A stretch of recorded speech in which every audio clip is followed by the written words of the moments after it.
భవత్ media news కి స్వాగతం. Bulletin లో ముందుగా హెడ్లైన్స్.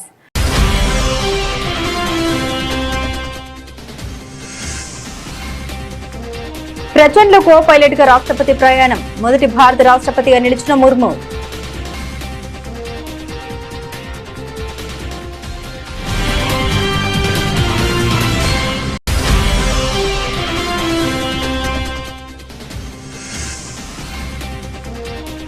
దేశవ్యాప్తంగా హెచ్పీవీని కట్టడి చేసే వ్యాక్సినేషన్ కార్యక్రమం మొదలు. రాజస్థాన్ లో ప్రారంభించిన ప్రధాని మోదీ.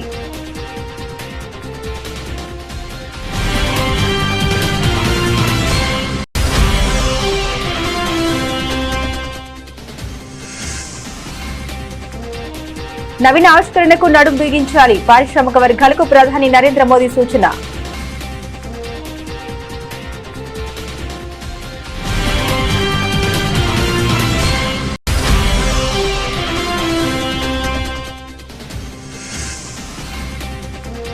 కేజ్రీవాల్ కు క్లీన్ చిట్ రావడంపై అన్నా హజారే స్పందన. కేజ్రీకి కీలక సూచన.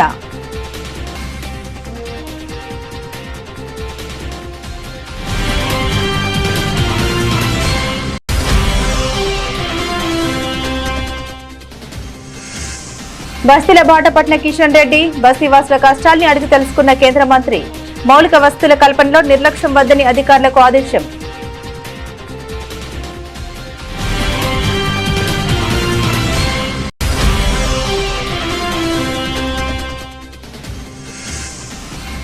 తమిళనాడు మాజీ సీఎం ఓపీఎస్ డీఎంకేలో చేరడంపై స్పందించిన ఏఐఏడీఎంకే నాయకురాలు గౌతమి. తమ పార్టీని మోసం చేశారని ఆగ్రహం.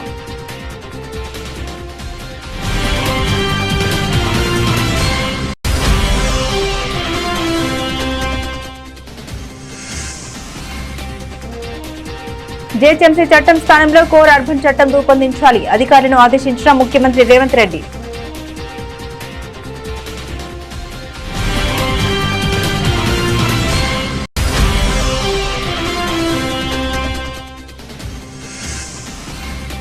కోకాపేటలో రాజేశ్వర ఆలయం ఖాళీ చేయించేందుకు యత్నం. కాంగ్రెస్ ప్రభుత్వంపై మాజీ మంత్రి హరీష్ రావు తీవ్రస్థాయిలో ఆగ్రహం.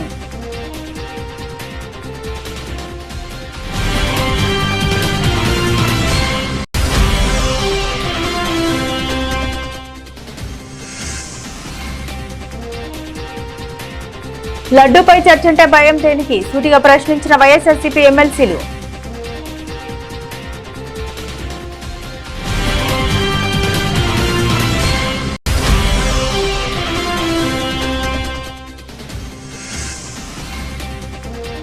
శ్రీవారి సేవలో డెకాయిడ్ జంట. తిరుమలలో అడివిశేష్, మృణాల్ ఠాకూర్.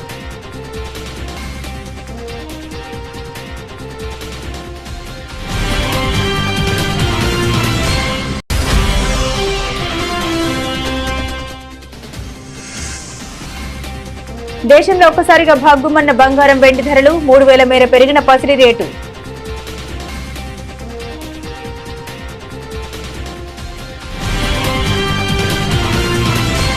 రాష్ట్రపతి ద్రౌపది ముర్ము రాజస్థాన్లోని జైసల్మేర్ లో ప్రచండ్ హెలికాప్టర్ లో ప్రయాణించారు. దేశీయంగా తయారైన ఈ తేలికపాటి యుద్ధ హెలికాప్టర్ లో ఆమె కో పైలట్ గా వ్యవహరించారు. ఈ హెలికాప్టర్ లో కో పైలట్ గా వ్యవహరించిన మొదటి భారత రాష్ట్రపతిగా ముర్ము నిలిచారు. ప్రయాణం సందర్భంగా కాక్పిట్ నుండి ఆమె సెల్యూట్ చేశారు. ప్రయాణానికి ముందు వైమానిక దళ అధికారులు హెలికాప్టర్స్ ఆపరేషన్ గురించి రాష్ట్రపతికి వివరించారు. ఆ తర్వాత ఆమె 25 నిమిషాల సేపు ప్రచండ్ లో ప్రయాణించి పోఖ్రాన్ ఫీల్డ్ ఫైరింగ్ రేంజ్ ను దేశ సరిహద్దుల్ని పరిశీలించారు. శుక్రవారం సాయంత్రం జైసల్మేర్ లో జరిగిన వాయుశక్తి 2026 విన్యాసాల కార్యక్రమంలో సాయుధ దళాల సుప్రీం కమాండర్ హోదాలో రాష్ట్రపతి పాల్గొన్నారు.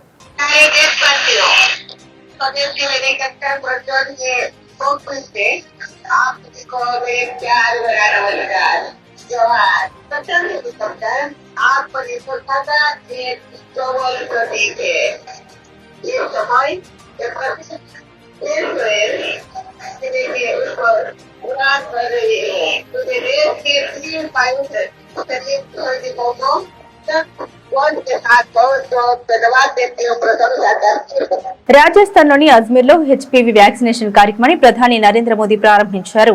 శనివారం రాజస్థాన్ లోని ప్రధాని మోదీ పర్యటిస్తున్నారు. ఈ పర్యటనలో భాగంగా అజ్మీర్ లో ఆయన ఈ వ్యాక్సినేషన్ ప్రక్రియకు శ్రీకారం చుట్టారు. 14 సంవత్సరాల వయసు గల బాలికలకు దేశవ్యాప్తంగా హ్యూమన్ పాపిలోమా వైరస్ టీకా కార్యక్రమాన్ని ప్రారంభించారు. ఈ కార్యక్రమం ద్వారా అన్ని రాష్ట్రాలు కేంద్రపాలిత ప్రాంతాల్లో ప్రతి ఏడాది 14 సంవత్సరాల వయసు గల సుమారు 1.15 కోట్ల మంది బాలికల్ని లక్ష్యం చేసుకుని ఈ వ్యాక్సిన్ టీకాలు వేయనున్నారు. ప్రభుత్వ ఆరోగ్య కేంద్రాల్లో ఈ టీకాను ఉచితంగా వేయనున్నారు. మహిళల్లో గర్భాశయ ముఖద్వార క్యాన్సర్ ని నివారించే లక్ష్యంతో ఈ వ్యాక్సినేషన్ ను కేంద్రం దేశవ్యాప్తంగా ప్రారంభించిన విషయం విదితమే. దేశంలో మరిన్ని పెట్టుబడులు నవీన ఆవిష్కరణకు భారత పారిశ్రామిక వర్గాలు తక్షణమే నడుం బిగించాలని ప్రధానమంత్రి నరేంద్ర మోదీ పిలుపునిచ్చారు. దేశ అభివృద్ధిలో ప్రైవేట్ రంగం సైతం కీలక పాత్ర పోషించాలని అన్నారు. కేంద్ర ప్రభుత్వం వరుస బడ్జెట్ల ద్వారా పెట్టుబడులకు అనుకూల వాతావరణం కల్పిస్తున్నట్లు తెలిపారు. ప్రభుత్వం సైతం పెట్టుబడి వ్యయాన్ని భారీగా పెంచుతుందని గుర్తు చేశారు. Technology reforms finance for Viksit Bharat పై మొదటి పోస్ట్ బడ్జెట్ వెబినార్ లో ప్రధాని మోదీ ప్రసంగించారు. 11 ఏళ్ల క్రితం ప్రభుత్వ పెట్టుబడి వ్యయం 2 లక్షల కోట్లుగా ఉండేదని ఇప్పుడు అది 12 లక్షల కోట్లకు చేరిందని వెల్లడించారు. రెట్టించిన ఉత్సాహ ప్రైవేట్ పెట్టుబడులు వెల్లువెత్తేలా 2026-27 బడ్జెట్ లో పలు ప్రకటన చేసినట్లు తెలిపారు. ప్రభుత్వం పారిశ్రామిక వర్గాలు నైపుణ్యాలు కలిగిన భాగస్వాములను కలిసి కట్టుగా పనిచేస్తే అద్భుతమైన फलताल वस्तायनी आशाभाव व्यक्त చేశారు. मेरा सुझाव है कि हम एक स्पष्ट रिफॉर्म पार्टनरशिप चार्टर विकसित करें. यह गवर्नमेंट, इंडस्ट्री, फाइनेंशियल इंस्टीट्यूशंस और एकेडमिया का साझा संकल्प हो. ये चार्टर विकसित भारत की यात्रा का बहुत अहम दस्तावेज बनेगा. उद्योग जगत को फ्रेश इन्वेस्टमेंट और इनोवेशन के साथ आगे आना होगा. फाइनेंशियल इंस्टीट्यूशंस और एनालिटिक्स को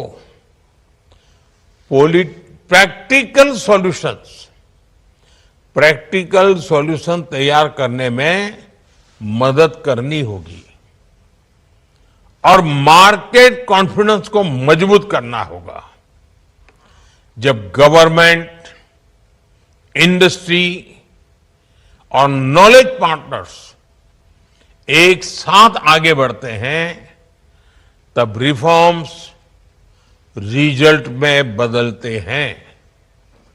तभी अनाउंसमेंट्स जमीन पर अचीवमेंट्स बन जाते हैं. ఢిల్లీ మద్యం పాలసీ కేసులో మాజీ ముఖ్యమంత్రి ఆమ్ ఆద్మీ పార్టీ అధినేత అరవింద్ కేజ్రీవాల్, మనీషా సిసోడియాతో పాటు మరో 21 మందికి క్లీన్ చిట్ ఇచ్చింది. సాక్ష్యాధారులు లేవంటూ కోర్టు వారికి భారీ ఊరట కల్పించింది. కేజ్రీవాల్, సిసోడియాకు కోర్టు క్లీన్ చిట్ ఇవ్వడాన్ని అన్నా హజరే స్వాగతించారు. న్యాయ వ్యవస్థ అత్యున్నతమైందని, ఈ వ్యవస్థ లేకుంటే గందరగోళ పరిస్థితి, అశాంతి నెలకొంటుందని వ్యాఖ్యానించారు. ఈ కేసులో కోర్టు తీర్పును అందరూ స్వాగతించారని ఆయన పేర్కొన్నారు. గతంలో తాను కేజ్రీవాల్ పై విమర్శలు చేసినప్పుడు కోర్టు అప్పటికింకా ఎలాంటి తీర్పును వెలువరించలేదని వివరణ ఇచ్చారు. అరవింద్ కేజ్రీవాల్ కూడా ఆయన సలహా ఇచ్చారు. వ్యక్తిగతంగా లేదా పార్టీ గురించి మాత్రమే ఆలోచించకుండా సమాజం, దేశం కోసం పనిచేయాలని హితవు పలికారు.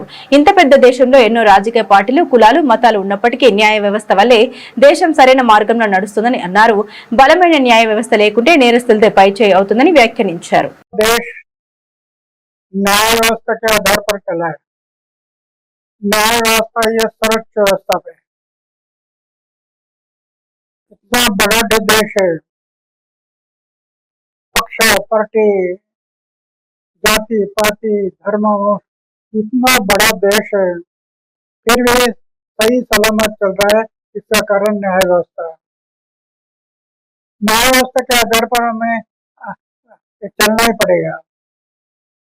अगर न्याय व्यवस्था नहीं होती तो ये गुंडे, लफंगे, धोखे दंगे सब होने थे. लेकिन न्याय व्यवस्था है, इसलिए सही देश चला है. इसलिए मैंने पहले अरविंद केजरीवाल के बारे में जो कुछ कहा होगा, लेकिन न्याय व्यवस्था का निर्णय नहीं करा. अभी न्याय व्यवस्था ने निर्णय दे दिया कि उनका कोई दोष नहीं है, तो मानना पड़ेगा. न्याय व्यवस्था सर्वोच्च व्यवस्था है. उस टाइम पर न्याय व्यवस्था का निर्णय नहीं था ना, ये तो मौका हवा में बोल रहे थे. अगर न्याय व्यवस्था का निर्णय होता तो हम ऐसा में नहीं बोलता. निर्णय नहीं था. अरविंद केजरीवाल ने कहा है कि बीजेपी ने साजिश करके हमारे ऊपर झूठा केस दर्ज किया और हमारी पार्टी तोड़ने की कोशिश की. तो उनका प्रश्न है. पक्ष और पार्टी का मेरा कोई लेन देन नहीं. मैं कभी पक्षवार पार्टियों के नजदीक गया नहीं। సికింద్రాబాద్ నియోజకవర్గంలోని బౌద్ధనగర్ సీతాఫల్ మండి మెట్టిగూడ డివిజన్లలో కేంద్ర మంత్రి కిషన్ రెడ్డి ఈ రోజు పర్యటించారు. గల్లీ గల్లీ తిరుగుతూ బస్తీ వాసుల కష్టాన్ని స్వయంగా అడిగి తెలుసుకున్న ఆయన మౌలిక వస్తువుల కల్పనలో నిర్లక్ష్యం వహించవద్దని అధికారులను ఆదేశించారు. అనంతరం మీడియాతో మాట్లాడుతూ జీహెచ్ఎంసీని 3 ముక్కలు చేయాలనే కాంగ్రెస్ ప్రభుత్వ నిర్ణయంపై మండిపడ్డారు.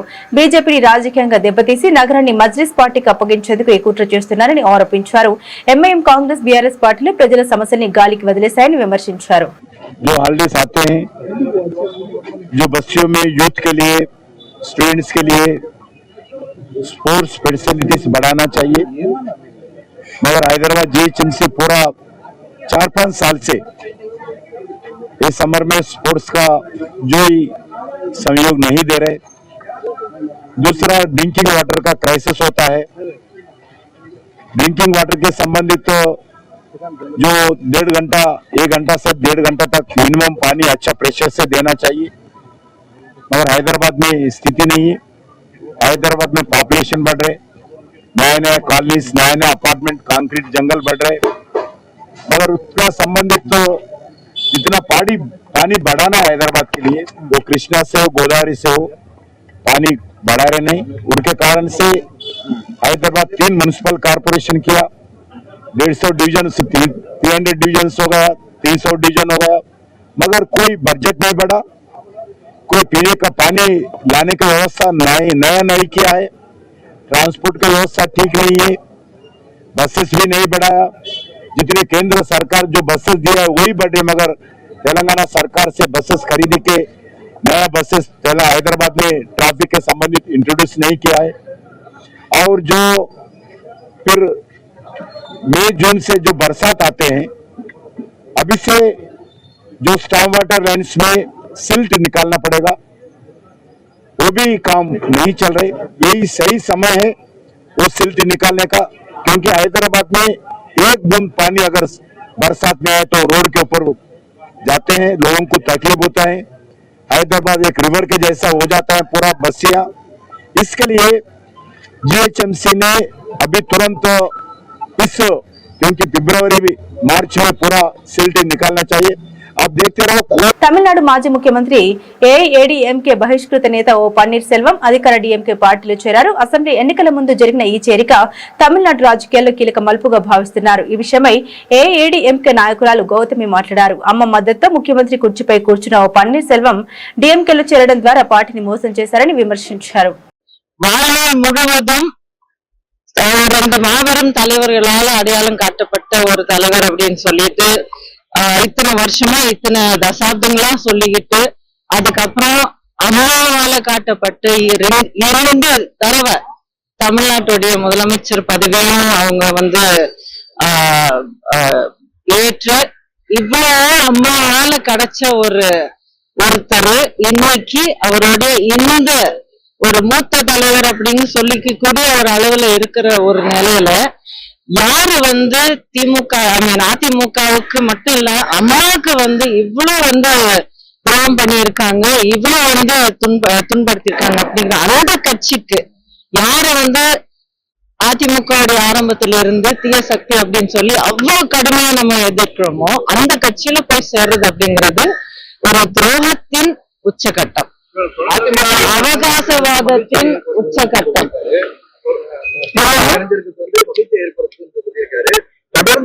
யாருக்கு ஏற்படுத்துது? அவருக்கு ஏற்படுத்துது அப்படின்னு சொல்லியிருக்காரு. அவருடைய மகன் ரவீந்திரநாத் போய் இறந்திருக்காங்க. தொடர்ந்து இந்த அதிமுக அழிவு பாதையில கொண்டு போறதா அவர் குற்றம் சாட்டியிருக்காரு. ఔటర్ రింగ్ రోడ్డు పరిధిలోని 3 కార్పొరేషన్లకు వర్తించేలా గ్రేటర్ హైదరాబాద్ మహానగర పాలక సంస్థ చట్టం స్థానంలో కోర్ అర్బన్ చట్టం రూపొందించాలని ముఖ్యమంత్రి రేవంత్ రెడ్డి అధికారులను ఆదేశించారు. కోర్ అర్బన్ ప్రాంతంలో అనుమతుల రుసుములు, అభివృద్ధి పనుల నిర్వహణ, ఇతర వ్యవహారాలన్నింటికీ ఆ చట్టమే ఆధారంగా ఉండాలని సూచించారు. డాక్టర్ బిఆర్ అంబేద్కర్ రాష్ట్ర సచివాలయంలో మున్సిపల్ శాఖకు సంబంధించి ముఖ్యమంత్రి ఉన్నత స్థాయి సమీక్ష నిర్వహించారు. ప్రభుత్వం ప్రతిష్టాత్మకంగా చేపట్టనున్న 99 రోజుల కార్యక్రమంలో మున్సిపల్ పరిధిలో చేపట్టే పనులు తొలుత చేపడతామని ఈ సందర్భంగా ముఖ్యమంత్రి తెలిపారు. ఈ సందర్భంగా ముఖ్యమంత్రి అధికారులకు పలు ఆదేశాలు ఇచ్చారు. కోర్ అర్బన్ ఏరియాలో పారిశుద్ధ్యానికి ఎక్కువ ప్రాధాన్యం ఇవ్వాలని, పలు ప్రాంతాల్లో చెత్త ఎక్కడ వేయాలో తెలియక ప్రజలు ఖాళీ ప్రదేశాల్లో వేస్తున్నారని, ముందుగా చెత్త వేయాల్సిన ప్రాంతాన్ని గుర్తించి అక్కడ బోర్డులు ఏర్పాటు చేయాలని అధికారులను ఆదేశించారు. కలుషిత పాలు తాగి అనారోగ్యం పాలి రాజమండ్రిలోని వివిధ ఆసుపత్రుల్లో చికిత్స పొందుతున్న బాధితుల్ని మంత్రి నిమ్మల రామానాయుడు శనివారం పరామర్శించారు. వారికి అందుతున్న వైద్య సేవలు, బాధితుల ఆరోగ్య పరిస్థితిని గురించి వైద్యులను అడిగి తెలుసుకున్నారు. అనంతరం మంత్రి నిమ్మల మీడియాతో మాట్లాడారు. కలుషిత పాలు కారణంగా అనారోగ్యం పాలైన వారికి ప్రభుత్వమే అన్ని రకాలుగా అండగా ఉంటూ మెరుగైన వైద్య సహాయం అందిస్తున్నామని తెలిపారు. మెడికల్ క్యాంపులు ఏర్పాటు చేసి ప్రత్యేక వైద్య పరీక్షలు చేస్తున్నామన్నారు. ముంబై నుండి యాంటీ డోసులు తీసుకొచ్చి బాధితులకు అందిస్తున్నామని తెలిపారు. కలుషిత పాలు తాగిన వారి ఆరోగ్య సంబంధిత విషయాలపై ఎప్పటికప్పుడు ఆరోగ్య శాఖ సిబ్బంది మానిటరింగ్ చేస్తున్నారని తెలిపారు. కల్తీ పాల కారణంగా అనారోగ్యం పాలైన 15 మందికి వివిధ ఆసుపత్రుల్లో చికిత్స అందిస్తున్నామన్నారు. కల్తీ పాలు సరఫరా జరిగిన చౌడేశ్వరి నగర్, స్వరూప్ నగర్ లో ఎమర్జెన్సీ వైద్య బృందాన్ని అందుబాటులో ఉంచామని తెలిపారు.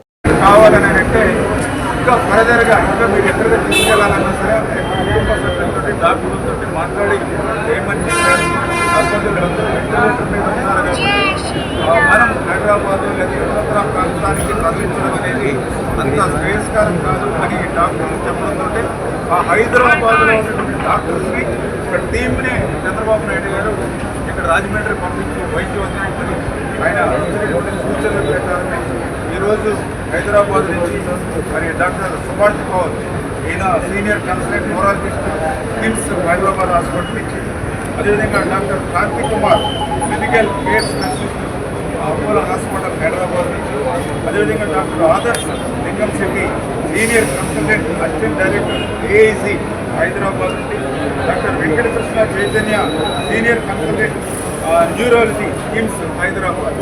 అంటే ఈ రకంగా మరి వివిధ హాస్పిటల్స్ అంటే అపోలో, ఏఐజీ, కిమ్స్ వంటి హైదరాబాద్ ప్రముఖ హాస్పిటల్ ఉండేటువంటి సీనియర్ కన్సల్టెంట్స్ కూడా ఒక టీమ్గా ఏర్పాటు చేసి ఆ టీంను కూడా ఈరోజు హైదరాబాద్లో బయలుదేరారు. మధ్యాహ్నం ఈరోజు రాజమండ్రి తెలుసుకోబోతున్నారు.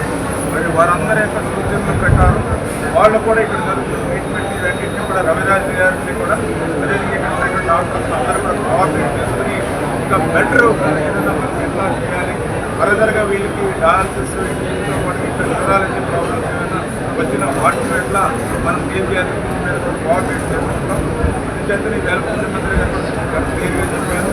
ఎంత ఖర్చైనా కూడా వెనకాడకుండా బెస్ట్ ఎంత స్పెసిఫిక్గా అవసరం కూడా మీరు వాళ్ళు పిలిపించండి.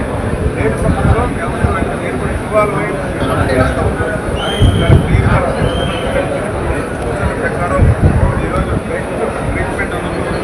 ఇప్పుడు కూడా మేము ఎవరైతే పేషెంట్స్ వాళ్ళు కొన్ని బంధువులు కూడా మేము అడిగాం. ఇప్పుడు ఇంకేమైనా ఫర్దర్గా కావాలని ఎన్ని రకాల సహాయం వాళ్ళు కూడా జరుగుతుంది. కోకాపేట్ నియో పోలీసులోని విశాఖ శారదా పీఠంలో రాజశ్యామల అమ్మవారి ఆలయాన్ని ఖాళీ చేయించేందుకు రెవెన్యూ అధికారులు పోలీసులు చేరుకున్నారు. దీంతో ఆలయం వద్ద ఉద్రిక్త వాతావరణం నెలకొంది.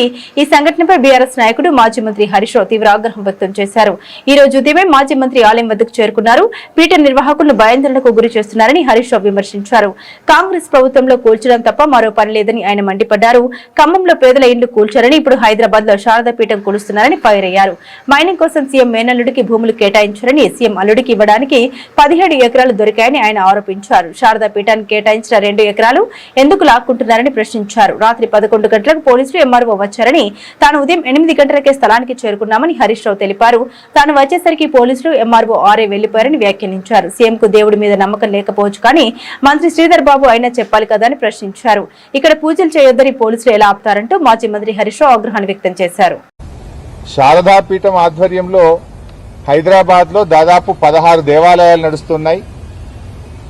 లక్షలాది మంది భక్తులు హైదరాబాద్ లో ఉన్నారు. మరి శారదాపీఠం వైజాగ్ లో ఉంటే హైదరాబాద్ లో కూడా శారదాపీఠాన్ని నిర్మించాలని చెప్పి ఆనాడు కేసీఆర్ గారు 2 ఎకరాల స్థలం ఇస్తే అద్భుతమైనటువంటి పీఠం ఇక్కడ నిర్మాణం అయిపోయింది. స్వామీజీ గారు కూడా ఇక్కడే నివసిస్తూ ఉన్నారు. దేవాలయ నిర్మాణం కూడా పూర్తయిపోయింది. ఇక్కడ ఒక గోశాల నిర్మాణము, నిత్య అన్నదాన కార్యక్రమము, అదేవిధంగా వేద పాఠశాల ఇవన్నీ ఇక్కడ నిర్మిస్తా ఉన్నారు. అంటే వేదం ఎక్కడుంటే అక్కడ మరి ఆ రాష్ట్రం సుభిక్షంగా ఉంటుంది. ఒక వేద పాఠశాల, ఒక గోశాల, అమ్మవారి ఆలయము, నిత్య అన్నదాన కార్యక్రమము ఇవన్నీ జరగడం రేవంత్ రెడ్డి గారు నీకు ఇష్టం లేదా అని నేను అడుగుతా ఉన్నా. ఎందుకు ఈ దేవాలయాన్ని కూల్చాలనుకుంటున్నావు? ఎందుకు ఈ మఠాన్ని కూల్చాలనుకుంటున్నావో నేను ఈరోజు అడుగుతా ఉన్నాం. అంటే కేసీఆర్ గారు ఆనవాళ్లు మారుస్తా అంటే కేసీఆర్ గారు కట్టిన గుళ్ళు కూలుస్తావు, కేసీఆర్ గారు హయాంలో నిర్మించిన మఠాలను కూడా కూల్చడమేనా నువ్వు ఆనవాళ్లు మార్చడం అంటే? నువ్వు ఏం చేయదలుచుకున్నావు? మఠాలు కూల్చేస్తావు, ఆలయాలు కూల్చేస్తావు, ఇక ఇవి కూల్చడమేనా నీ పాలన? నిన్న ఖమ్మంలో పేదల ఇల్లు కూల్చావు, హైడ్రా పేరిట హైదరాబాద్ లో ప్రజల బతుకులు కూల్చావు. ఏ కూల్చడం తప్ప నీ జీవితంలో ఇంకేం రాదా? పేదల ఇల్లు కూల్చడము, మఠాలు కూల్చడము, దేవాలయాలు కూల్చడమే తప్ప నీ పాలనలో నిర్మాణం లేదా అని నేను అడుగుతా ఉన్నా. ఎందుకు ఇలా శారదాపీఠం వెంటపడ్డావు? ఇంకెక్కడ స్థలం లేదా నీకు? ఇగో ఇది నేను సమాచార హక్కు చట్టంలో ఈ కోకాపేట్లో సర్వే నంబర్ 239, 240లో మైనింగ్ కోసం ఎవరికైనా భూములు కేటాయించారా అని నేనే అడిగాను. అడిగితే ఇది ప్రభుత్వం యొక్క సమాధానం. ఇందులో స్పష్టంగా చెప్పినారు, సర్వే నంబర్ 239, 240లో భాగ్యలక్ష్మి మైన్స్ అండ్ మినరల్స్ వారికి మేము 10 ఎకరాల భూమి కేటాయించామని చెప్పారు. కేటాయించింది 10 ఎకరాలు, కబ్జా పెట్టింది 17 ఎకరాలు. అఫ్ కోర్స్ ఇదంతా మళ్ళా వేరే విషయం. ఓఆర్ఆర్ కు 1 కిలోమీటర్ దూరంలో క్రషర్లు పెట్టకూడదని, ఎలాంటి మైనింగ్ యాక్టివిటీ చేయకూడదని గతంలోనే హెచ్ఎండిఏ ఉత్తర్వులు ఇచ్చింది. ఇది ఓఆర్ఆర్ కు కిలోమీటర్ లోపలే ఉన్నా నీ అల్లుడికి అప్పచెప్పినవు. ఇది నువ్వు ఈ భాగ్యలక్ష్మి మైన్స్ అండ్ మినరల్స్ వెనుక ఎవరున్నారు? దీని వెనుక నీ అల్లుడి మనుషులు దీని వెనుక ఉన్నారు. దీని వెనుక దీపక్ రెడ్డి, కౌశిక్ రెడ్డి, నీ మేనల్లుడు రమేష్ రెడ్డి అనుచరులు ఈ క్రషర్ వెనుక ఉన్నారు. నీ మేనల్లునికి జాగియడానికి 17 ఎకరాల భూమి మాత్రం నీకు దొరుకుతుంది. కానీ శారదాపీఠం ప్రజలకు ఇలా హిందూ ధర్మాన్ని ప్రచారం చేసేటువంటి శారదాపీఠం, భక్తులకు వేదికగా ఉన్న ఈ శారదాపీఠమే నీకు కనబడ్డదా కూల్చడానికి? వాటర్ వర్క్స్ కట్టడానికి నీ అల్లుడికి ఇచ్చిన క్రషర్ భూమి పనికిరాదా? అంటే నీ అల్లుడి అనుయాయులకు 17 ఎకరాల భూమి ఇస్తావు, క్రషర్లు పెడతావు. ఈ పక్కన బిల్డర్లందరూ నా అల్లుడి దగ్గరనే కంకర కొనాలంటావు, నా అల్లుడి దగ్గర కొంటేనే మీకు అనుమతులు ఇస్తా అంటావు. అల్లుడికి ఇవ్వడానికి 17 ఎకరాలు దొరికింది, కానీ శారదాపీఠం 2 ఎకరాలు మాత్రం కూల్చడమేనా నీ పని? కల్తీ నెయ్యి ముసుగులో చంద్రబాబు ఎలాంటి అవినీతికి పాల్పడకపోయి ఉంటే ఇందాపూర్ హెరిటేజ్ సంబంధంపై చర్చించడానికి కూటమి నాయకులు ఎందుకు భయపడిపోతున్నారని వైఎస్ఆర్సీపీ ఎమ్మెల్సీలు ప్రశ్నించారు. వెలగపూల్లోని అసెంబ్లీ మీడియా పాయింట్ వద్ద వారు మాట్లాడారు. 4 రోజులుగా తిరుమల లడ్డు వ్యవహారంపై చర్చకు పట్టుబడుతుంటే ప్రభుత్వం ముందుకు రావడం లేదని ఆక్షేపించారు. ఈ అంశంపై చర్చకు బీఎస్సీలు అంగీకరించి తర్వాత సభలో గందరగోళం సృష్టిస్తున్నారని ఆగ్రహాన్ని వ్యక్తం చేశారు. బ్రిటిష్ కాలంలో కావచ్చు, స్వతంత్రం ముందు కావచ్చు, స్వతంత్రం తర్వాత కావచ్చు, ఆ స్వామి వారిని అవమానించిన ఏకైక రాజకీయ నాయకుడు ఒక్క చంద్రబాబు నాయుడే. వైఎస్ఆర్ కాంగ్రెస్ పార్టీకి ఒక మతాన్నితో అటాచ్ చేసి ఒక మత పార్టీగా ఉంచాలి, జగన్మోహన్ రెడ్డి గారిని హిందువులుగా దూరంగా చేయాలి, రాజకీయంగా జగన్మోహన్ రెడ్డి గారిని అణగదొక్కాలి అనే ఒకే ఒక దుర్బుద్దేశంతో ఈరోజు స్వామివారిని లాక్కొచ్చిన ఏకైక రాజకీయ నాయకుడు ఎవరున్నారంటే ఒక చంద్రబాబు నాయుడు మాత్రమే. ఆ రిపోర్ట్లో ఉందని చెప్పి ఇంకొక అబద్ధం చెప్పాడు. తీరా రిపోర్ట్ వచ్చిన తర్వాత ఇందులో ఏ యానిమల్ ఫ్యాట్ లేదు స్వామి, ఓన్లీ పామ్ ఆయిల్ ఉందామో అని చెప్పి సందేహం కలిపితే మళ్ళీ కొత్త కెమికల్ అని చెప్పి మళ్ళీ కొత్త డ్రామా ఆడాడు. డ్రామా ఆడిన తర్వాత చూడండి విధి, స్వామివారి మహత్యం చూడండి. స్వామివారి మహత్యం ఏంటంటే ఎవరైతే నా మీద నిందేశారో, ఎవరైతే స్వామివారి మీద నిందేశారో ఆ స్వామివారి మహత్యం ఏంటంటే అసలు కల్తీ నెయ్యి ఎక్కడి నుంచి వచ్చిందిరా స్వామి అని చెప్పి స్వామివారే మాకు అపారమైన జ్ఞానాన్ని అనుభవించారు. హెరిటేజ్ కంపెనీ అంటే ఒక కంపెనీ ఉంది. ఆ కంపెనీకి ఇందాపూర్ అనే బ్రాంచ్ ఉంది. ఆ ఇందాపూర్లో మ్యానుఫ్యాక్చరింగ్ యూనిట్ ఉంది. ఆ ఇందాపూర్లో కాదురా స్వామి, ఇందాపూర్ లాంటివి ఇంకా 22 ఉన్నాయి. అది బోలే బాబా కావచ్చు, సంఘం కావచ్చు, వైష్ణవి కావచ్చు, ఆలీబాబా కావచ్చు, ఇటువంటి డైరీలన్నిటికీ కూడా నెయ్యి సప్లై చేసింది ఒక్క హెరిటేజే. ఆ హెరిటేజ్ నుంచే నెయ్యి వెళ్ళింది. ఆ హెరిటేజ్కి ఓనర్ చంద్రబాబు నాయుడు. ఆ చంద్రబాబు నాయుడు గారే తిరుమల తిరుపతి దేవస్థానానికి పంపి కలియుగ దైవం తిరుమల వెంకటేశ్వర స్వామివారిని డెకాయిట్ చిత్ర యూనిట్ దర్శించుకుంది. శనివారం ఉదయం జరిగిన వీఐపీ విరామ దర్శనంలో హీరో అడవిశేష్, హీరోయిన్ మృణాల్ ఠాకూర్ పాల్గొని మొక్కులు చెల్లించుకున్నారు. ఆలయ అధికారులు వారికి స్వాగతం పలికి దర్శనానంతరం రంగనాయకుల మండపంలో వేద ఆశీర్వచనం అందించి స్వామివారి తీర్థ ప్రసాదాలు అందించారు. త్వరలో విడుదల కానున్న తమ చిత్రం డెకాయిట్ ఘన విజయం సాధించాలని కోరుకుంటూ వీరు స్వామివారి ఆశీస్సులు తీసుకున్నారు. అడవిశేష్, మృణాలను చూసేందుకు అభిమానులు ఎగబడడంతో కొద్దిసేపు అక్కడ కోలాహలం నెలకొంది. ఈ చిత్రం ఏప్రిల్ 10న విడుదల కాబోతున్న నేపథ్యంలో చిత్ర బృందం ప్రమోషన్స్ లో వేగం పెంచింది. గురువారం వరంగల్ భద్రకాళి అమ్మవారిని దర్శించుకున్న శేష్ నేడు తిరుమల శ్రీవారిని దర్శించుకోవడం విశేషం. నిన్ననే యాక్చువల్లీ ఐఐటి తిరుపతిలో మా సినిమా రూబరు సాంగ్ లాంచ్ చేయడానికి వచ్చామండి. ఇక్కడ దాకా వచ్చినప్పుడు స్వామివారి దర్శనం అవ్వాలి కదా, సో అది లేకుండా వెళ్ళబుదే లేదు. సో ఇప్పుడు ఒక కంప్లీట్ ఫీలింగ్ వచ్చింది.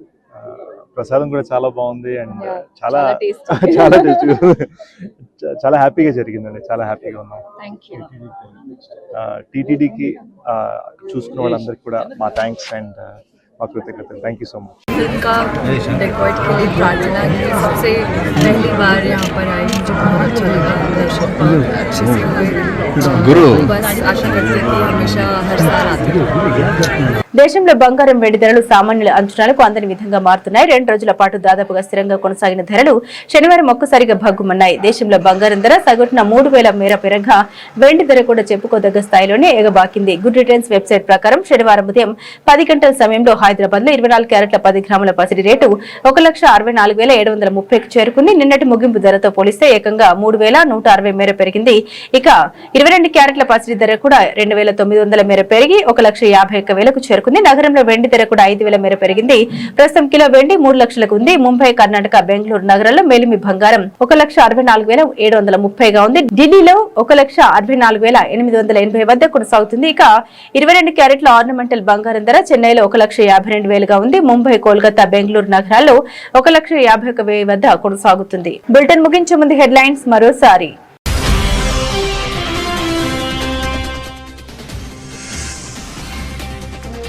ప్రచండ్లో కో పైలట్ గా రాష్ట్రపతి ప్రయాణం. మొదటి భారత రాష్ట్రపతిగా నిలిచిన ముర్ము.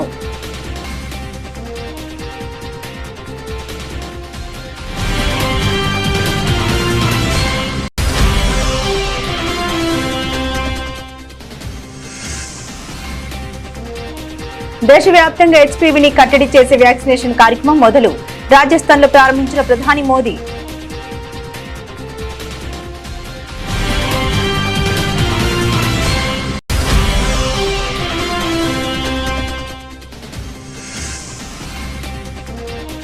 నవీన ఆవిష్కరణకు నడుం బిగించాలి. పారిశ్రామిక వర్గాలకు ప్రధాని నరేంద్ర మోదీ సూచన.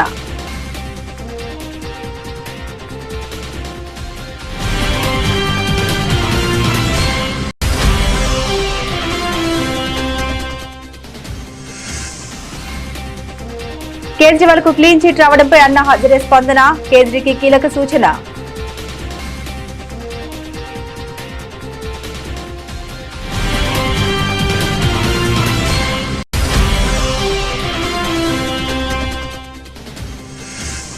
బస్తీల బాట పట్టిన కిషన్ రెడ్డి. బస్తీవాసుల కష్టాల్ని అడిగి తెలుసుకున్న కేంద్ర మంత్రి. మౌలిక వసతుల కల్పనలో నిర్లక్ష్యం వద్దని అధికారులకు ఆదేశం.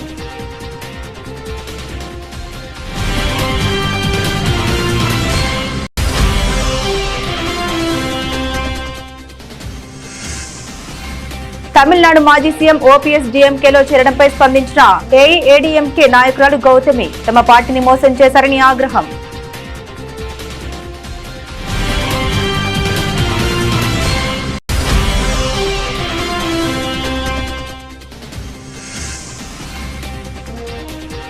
జీహెచ్ఎంసీ చట్టం స్థానంలో కోర్ అర్బన్ చట్టం రూపొందించాలి. అధికారులను ఆదేశించిన ముఖ్యమంత్రి రేవంత్ రెడ్డి.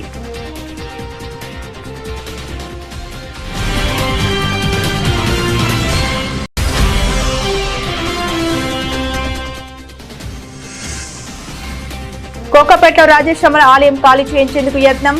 కాంగ్రెస్ ప్రభుత్వంపై మాజీ మంత్రి హరీష్ రావు తీవ్రస్థాయిలో ఆగ్రహం.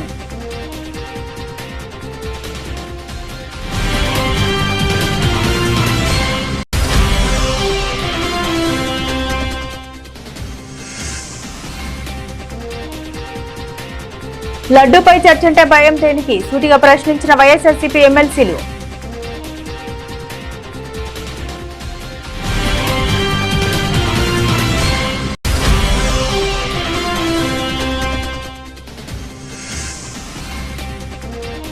శ్రీవారి సేవలో డెకాయిడ్ జంట తిరుమలలో ఆదివిశేష్, మృణాల్ ఠాకూర్.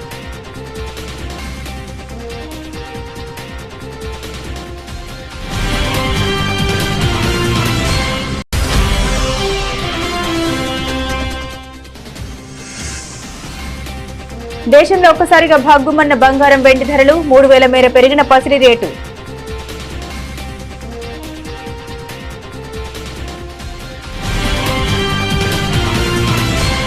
ఇవి బులెటిన్లోని విశేషాలు. తిరిగి మరో బులెటిన్తో మళ్ళీ కలుసుకుందాం. అంతవరకు సెలవు. నమస్కారం.